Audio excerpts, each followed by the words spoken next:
A very warm welcome back to the channel. Today it is time to take a look at just some of the latest updates involving Boeing, the 737-9 ungrounding, and the ongoing investigation, as well as the repercussions from this. Beginning with the Federal Aviation Administration, who have revised an airworthiness directive for the 737-9. The updated AD that initially aired immediately after the Alaska Airlines incident hardly reveals groundbreaking details, but it does focus on some return to service news.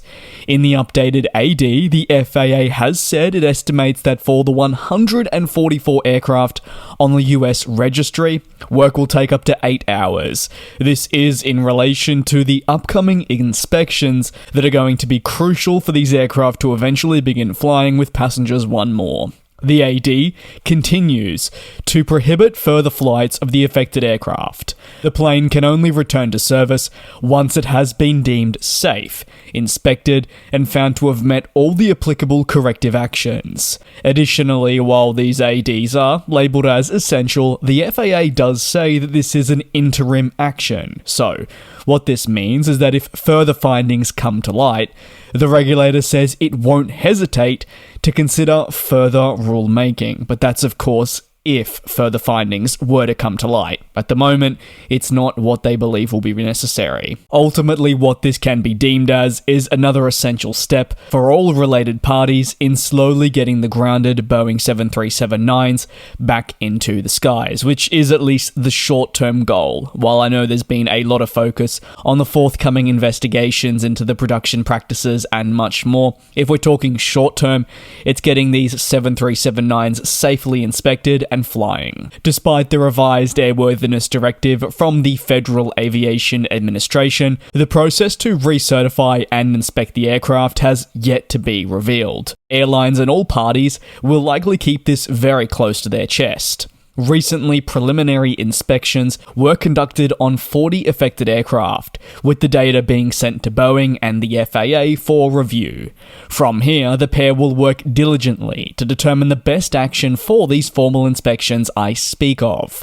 On to the next update, if you will. Alaska Airlines has announced extended flight cancellations on the 737-9s through to Sunday, January 21st, tentatively. This extension obviously represents another change and pushback to the timeline for the eventual return of the 737-9.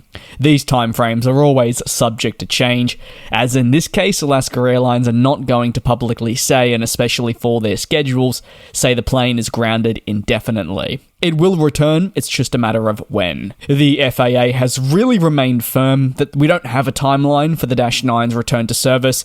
The focus is on safety rather than speed, something I have reiterated on numerous occasions now. Alaska Airlines is one of the most impacted customers, with the 737-9 accounting for nearly 20% of their active fleet. The variant actually represents 65 of the 231 in-service planes that they do have. The largest customer of the 737-9 and thus the most affected is United Airlines, and don't get me wrong, it will still have an impact on their overall day-to-day schedule, but United has close to 1,000 currently in service aircraft. So what does that mean? They have pretty adequate cover to move customers around. With 20% of the fleet being impacted at Alaska Airlines, they say on average 110 to 150 flights per day are being cancelled due to this. The company is doing everything in its power to help those that have been impacted. But you have to be aware that there's only so much they can really do in such unforeseen circumstances. Alaska Airlines really concluded their statement by saying the cancellations are having a tremendous impact on their operations. Some pretty strong wording there, if I do say so myself. Over to some ungrounding news, but there's a little bit more to this story than just on the premise of an ungrounding. So, Lion Air has formally announced it's ungrounded 3 Boeing 737-9s following approval from Indonesian regulators. You might be thinking to yourself, how is this possible, given we don't have too much information yet on the process for inspections and safely returning the Dash 9 to service? Well, interestingly, the grounding for Lion Air didn't come because, say, the door plug was the center of their attention. The airline actually says its aircraft are configured with the mid-cabin emergency exit door Type 2. That's certainly a lot of gibberish, but in essence, they were one of the airlines that have the 737-9 not impacted with the focal point of this incident and grounding. So while 171 total aircraft have been mandated to be parked until further notice, aviation regulators in Indonesia really did exercise caution. As a precautionary method, the 737-9s were grounded in response to the Alaska Airlines incident, until further investigations were able to be occurred. Lion Air and the relevant regulators are satisfied with the proceedings that have taken place, and are more than happy now to return these planes to flying on their day-to-day network. Additionally, the carrier and regulators said they inspected the aircraft before reapproving it into service. Obviously, I may be incorrect here as quite a lot has happened in recent weeks, but what I do believe to be correct is Lion Air was the only airline that grounded the 737-9s that was not impacted or mandated to do so. They did so in a precautionary method, which some people have applauded, some people have said is over the top, but when you're talking about safety, you really can't play around with that. And that precautionary measure, to a certain extent, has been applauded.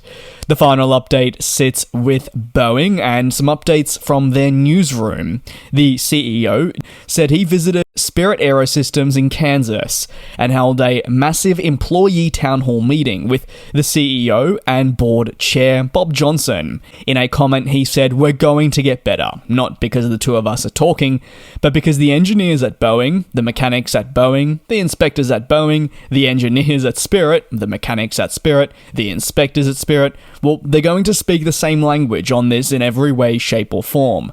We're going to learn from it, and then we're going to apply it to literally everything else we do together." I think the stance from both Boeing and Spirit AeroSystems has been pretty solid since the incident. There have definitely been some questionable comments, to say the least, but in terms of transparency and being very open about the direction moving forward, it has been very clear. That being said, while a lot of the focus has been placed on Boeing, we now know that the FAA have extended their focus of production practices to Spirit AeroSystems. Boeing says they will review up to 50 production points undertaken by Spirit to get to the bottom of the proceedings. When I reached out to Spirit AeroSystems for a comment regarding just how many production practices there were, given we know 50 are being inspected, I did not get a response back in time to be publishing this video. But it does seem that Spirit and Boeing are under a lot of scrutiny at the moment, and you could say they're doing their very best to be transparent. What's happened has happened. It's now about moving forward, unfortunately, from this in the best possible manner. And as words have been ushered by Boeing, doing so in a manner where they're able to regain the trust from the public and customers, not necessarily as soon as possible, but really at some point. That's going to conclude today's latest updates. If you've got any thoughts, you can drop them down below in the comments. Thanks again for your patience and support. Please take care. Do also be safe. I'll see you next time.